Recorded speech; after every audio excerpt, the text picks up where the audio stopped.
Well, Mr. Lavrov, I just want to say first, thank you very much for taking time out of your busy schedule to discuss what's going on in the world right now, these events that you yourself are an actor of. So let's go right down to business. The first thing I want to ask is sanctions. These sanctions that are currently imposed on Russia, they're of course unprecedented.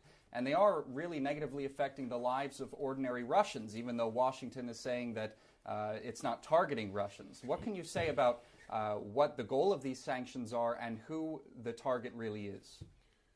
Well, thank you for the invitation, and I believe the goal of the sanctions is much more strategic than just Ukraine. I think what we witness in Ukraine is the quintessence of the Western course, strategic course, to marginalize Russia, to contain Russia, to stop Russia's development, and to reduce Russia to zero role in world politics and world economy, world trade, world sports, art, science, education. And we observe unprecedented steps our Western colleagues are taking. And one of the underlying trends is the United States' desire, which has been much more manifested by the Biden administration, to come back to unipolar world. And if you wish, they are trying to take the melting pot concept from the United States soil and to make the melting pot from the entire world, and they would be the melters.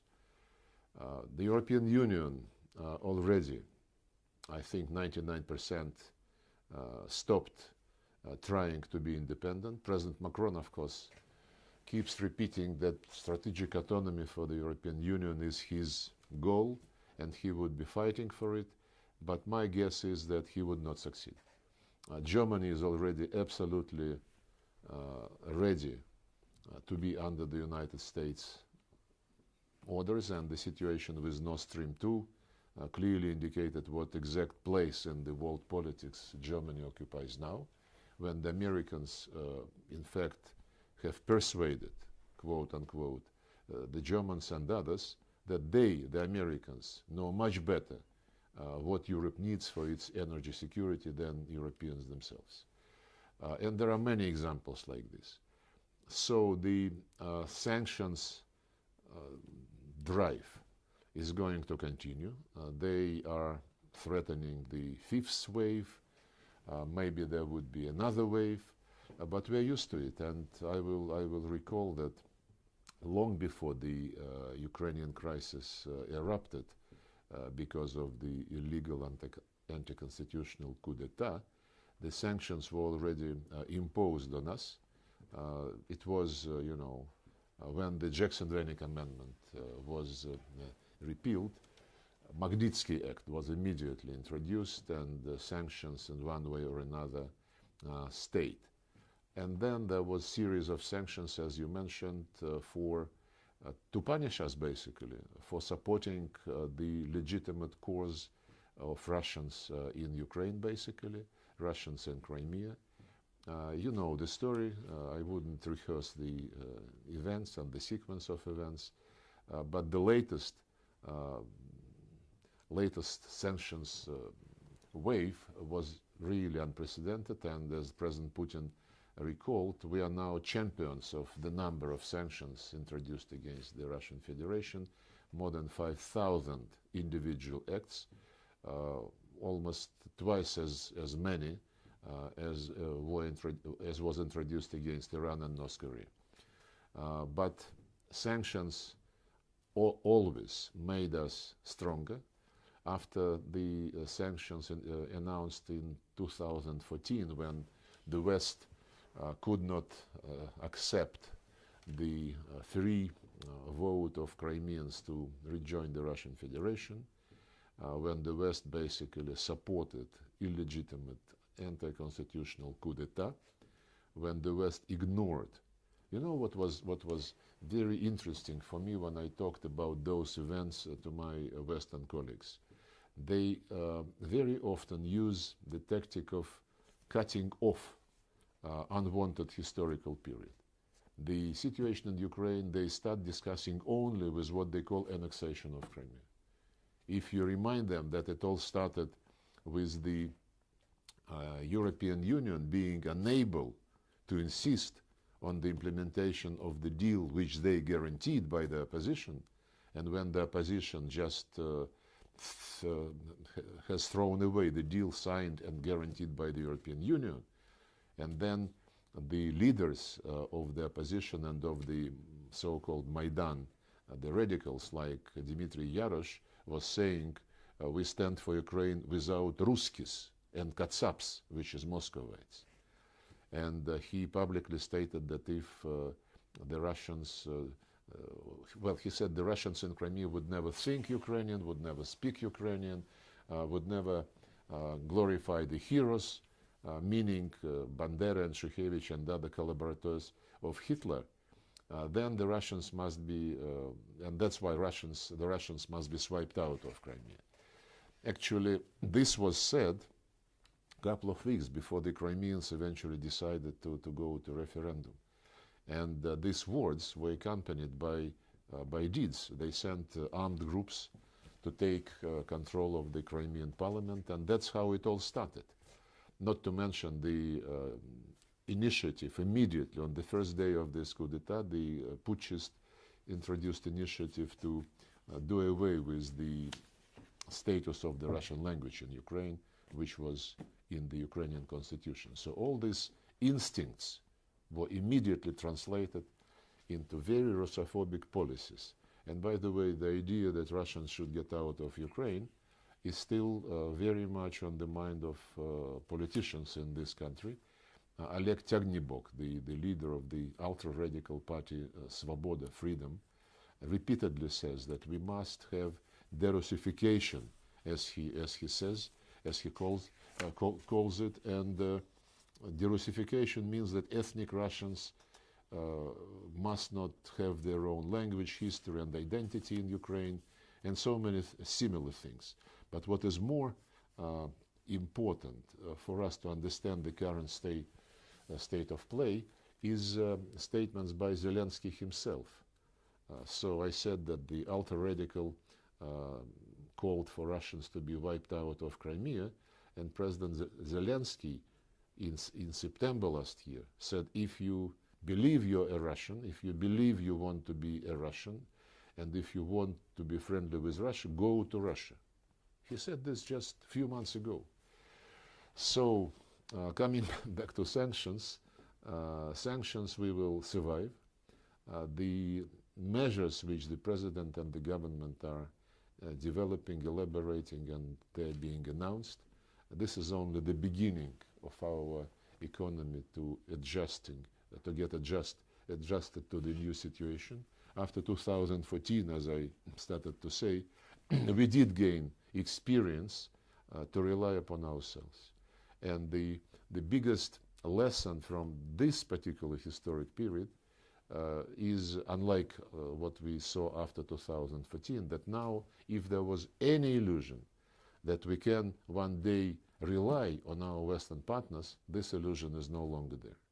We will have to rely only on ourselves and on our allies who would stay with us. This is the main conclusion for Russia in the context of geopolitics. Mm-hmm. I think it's safe to say that Russian culture specifically has become accustomed to being part of, you might say, a global village of countries that share deep economic ties and enjoy traveling between each other.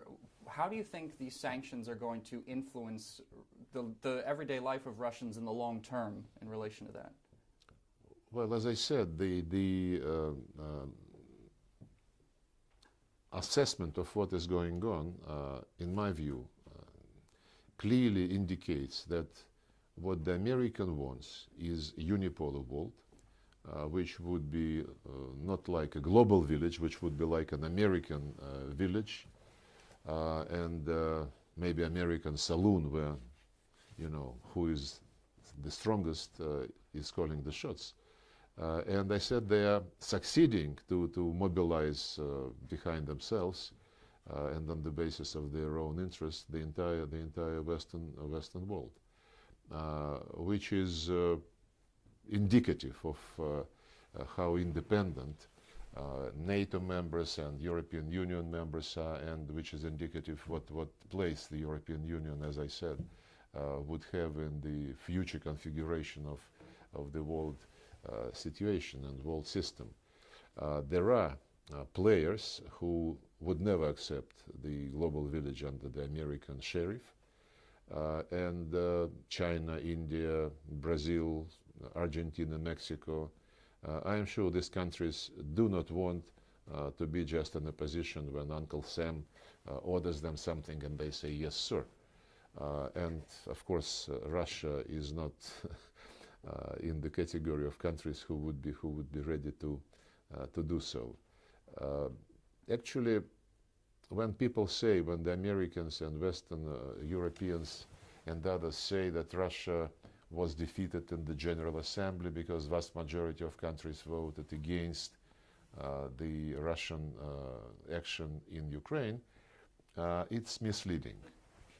Because if you take the population represented by the countries who were not voting against Russia, and especially if you take the number of countries who introduced sanctions against Russia, majority of those who voted against us did so under huge pressure, under blackmail, including, I know this for sure, including the threats to individual delegates regarding the assets in the United States, bank accounts, children studying in universities, and so on and so forth.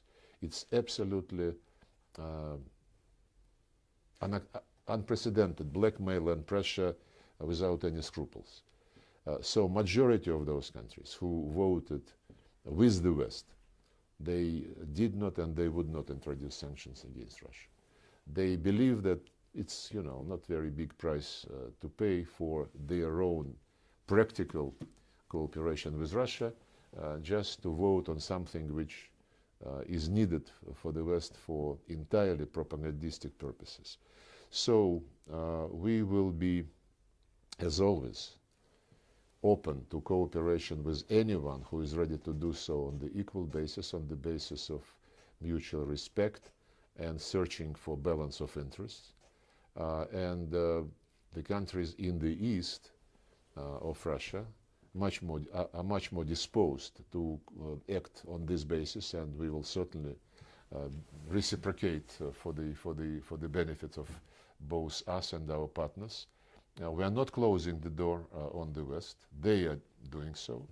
But when they come back to their senses and when this door is reopened, we will be looking at proposed projects of cooperation with very important thing in mind, to which I alluded already, that we will be going into cooperation with them, knowing very well that we cannot be sure that they are reliable and that they are credible as long-term partners. Mm-hmm.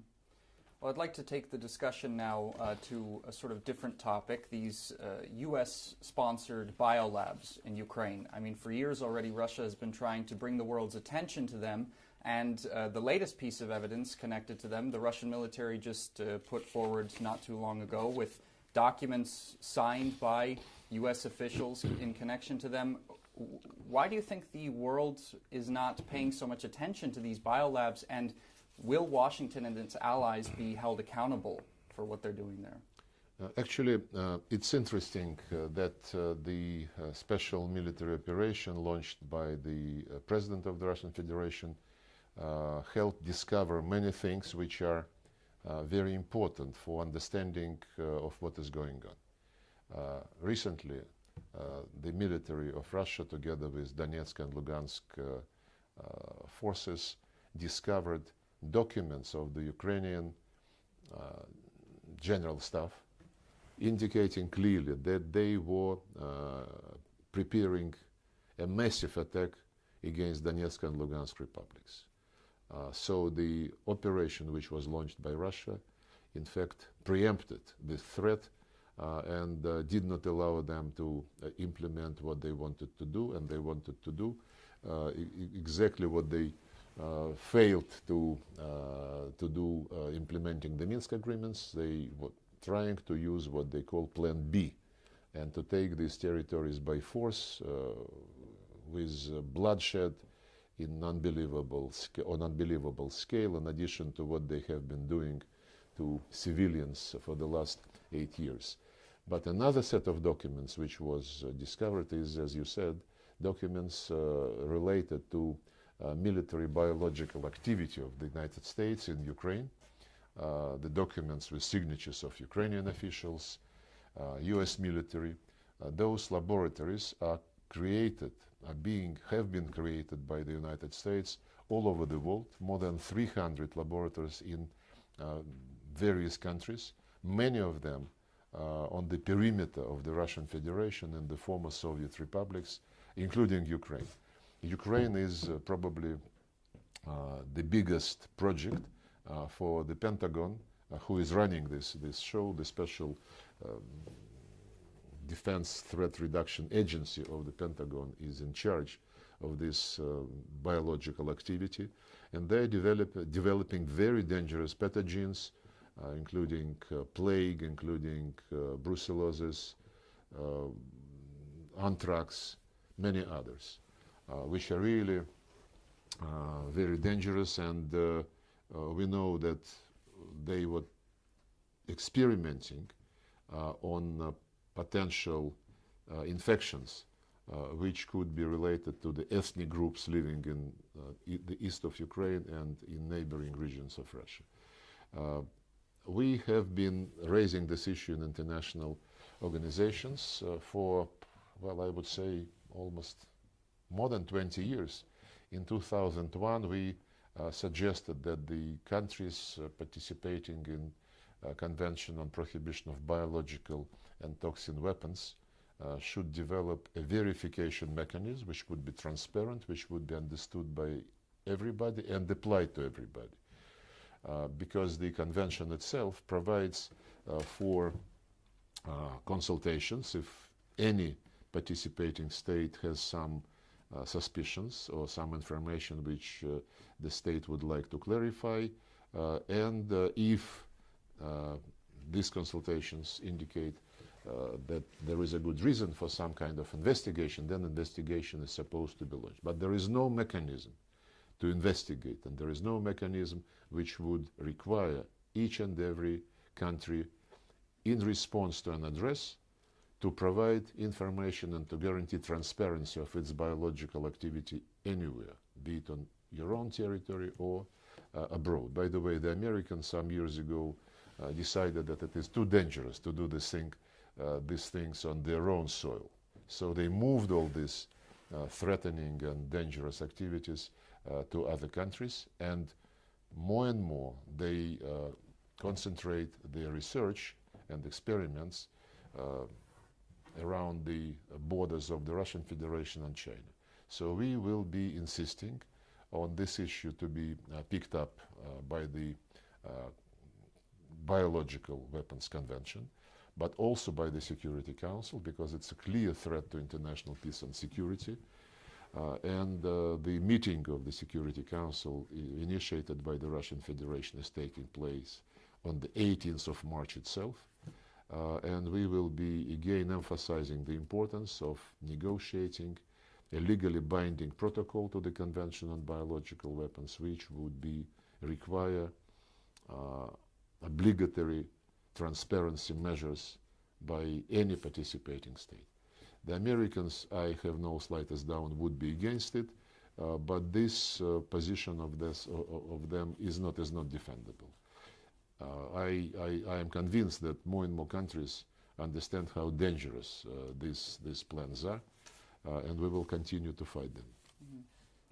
Well, staying on the topic of Washington's role in all of this, I mean, there's been a lot of talk specifically from Zelensky calling for weapons to come to his country from the West. He's talked about a demand for establishing a no-fly zone over Ukraine, and this is something that Joe Biden just recently again said is not going to happen, because that would lead, no doubt, to outright war between Russia and NATO and the United States. Why do you think Ukraine is so desperately trying to make some sort of scenario like that happen?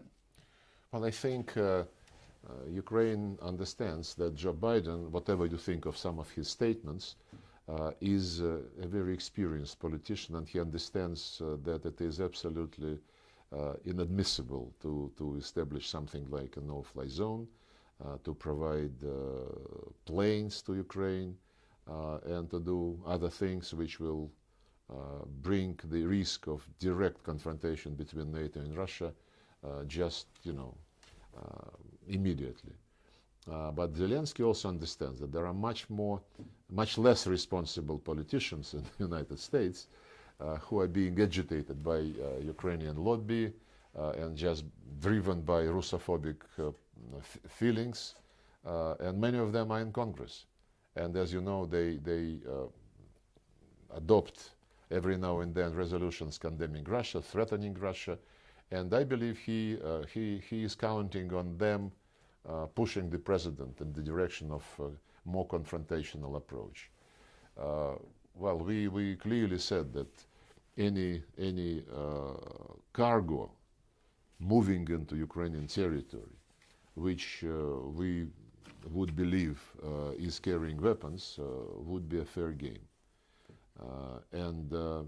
I mean, this is clear, because we are implementing the operation, the goal of which is to remove any threat to the Russian Federation coming from the Ukrainian soil.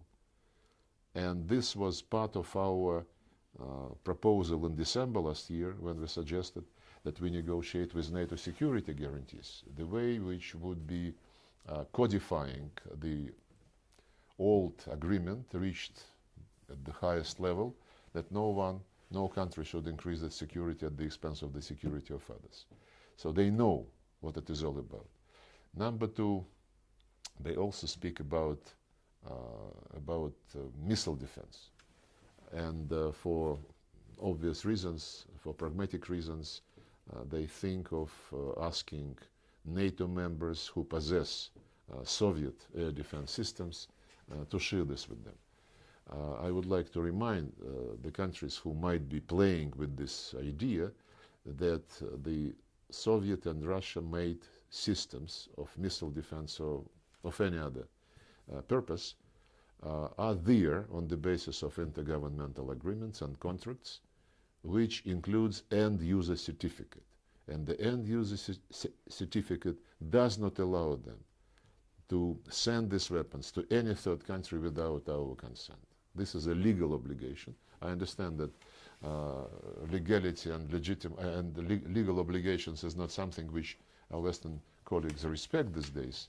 They already, thrown away the presumption of innocence, the private property being sacred, and many other pillars on which, quote unquote, liberal values have been resting for so many centuries and decades. But this is a serious matter, and I can assure you that we would not allow these risks to be materialized. The purpose of operation is to protect the civilians, which have been bombed and shelled and murdered for the 8 years, and demilitarize Ukraine so that, as I said, it does not possess any threat to the Russian territory, and to find security guarantees which would be based on this equal, indivisible security principle for Ukraine, for Russia, for all European countries. We have been proposing this for many years. And of course, denazification is an absolute must, and that includes not only cancelling the laws encouraging Nazist ideology and practices, but it also includes withdrawing any legislation which discriminates Russian language and other national minority languages, and in general national minority rights in Ukraine, which have been hugely discriminated and offended.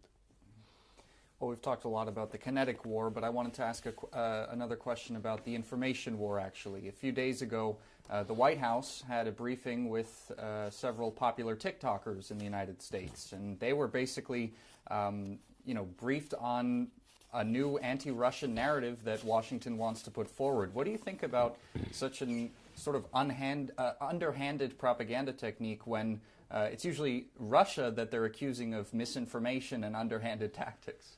Well, we are very, very small player in international information war. The information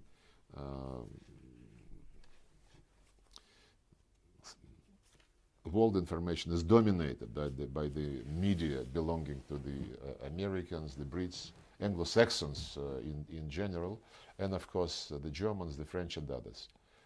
It's another matter what is the quality of those information outlets.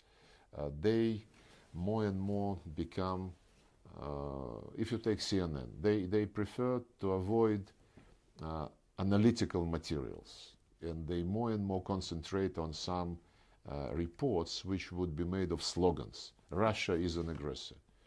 Russia is murdering civilians. Russia is abusing sports, and so on and so forth. When they concentrate on TikTok and other resources like this and other platforms, and when they target kids, because TikTok is about young boys and girls, I believe this is an attempt to brainwash them for the rest of their life, and this is indecent and not fair. If you want information competition, if you want competition among media outlets, then there must be some rules. And I would remind you and your viewers that in 1990, when the Soviet Union was living under this new thinking concept and human values, common values for the mankind, the Western colleagues in Organization of Security and Cooperation in Europe, they were pushing very actively and finding support on the Soviet side the series of documents in OSCE on freedom of speech, on access to information, and such documents were endorsed by consensus in Organization for Security and Cooperation in Europe. These days, when your channel and Sputnik many years ago were banned from attending, for example, press conferences and briefings in Élysée in Paris, and when we were drawing the attention of the French colleagues that this was against their commitment in OSCE, they were saying, no. Access to information is applicable only to mass media. And RT and Sputnik, they're not mass media, they're propaganda tools.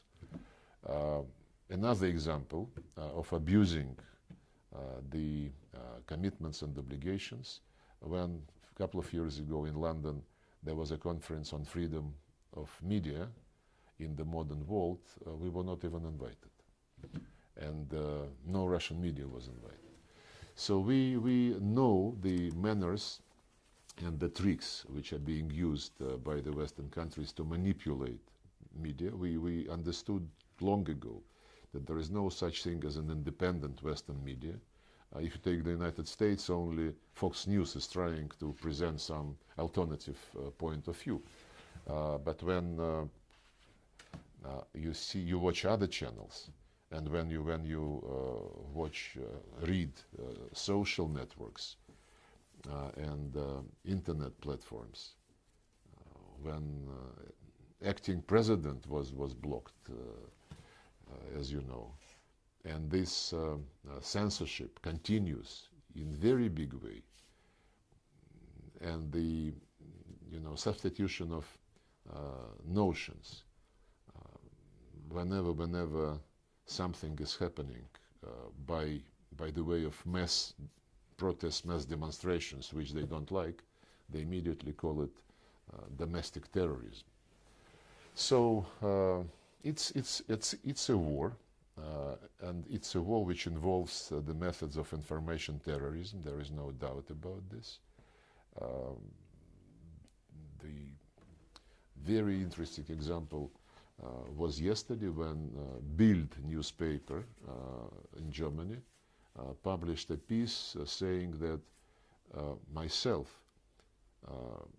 on the evening of Wednesday, left Moscow by plane to go to China, but in the area of Novosibirsk, the plane turned back because either Putin told me to come back or the Chinese said, we don't want to talk to you. It was published by, yes, it's a tabloid, but it is millions of copies. And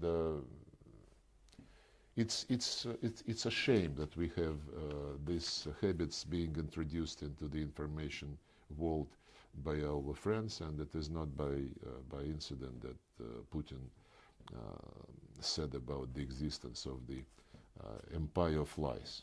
Mm-hmm. Well, just one more question for you, Mr. Lavrov. Of course, this conflict in Ukraine is not going to go on forever. When it does come to an end, what do you foresee as the main challenges in future Russia-Ukraine relations? Well, we never had any issue with the Ukrainian people. I have many Ukrainian friends. The two peoples are very close culturally.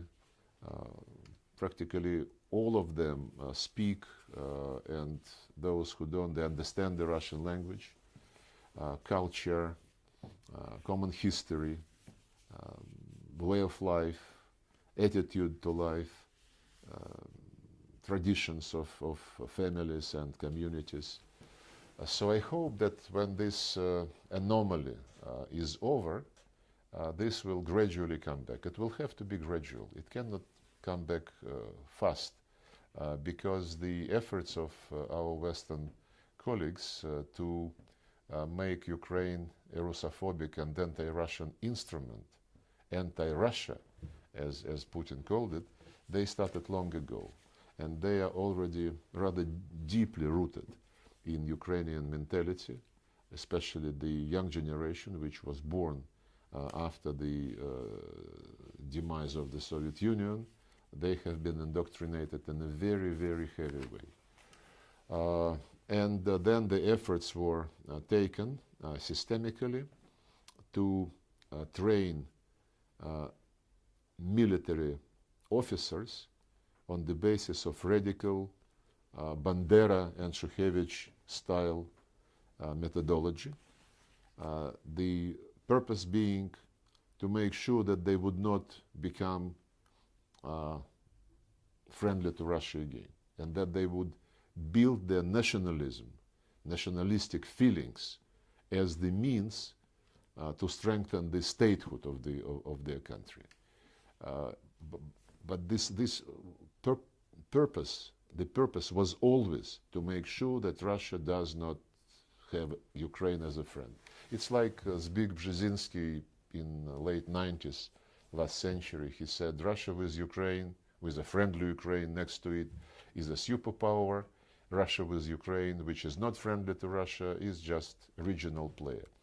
So this concept is very deeply rooted in the minds of American policymakers.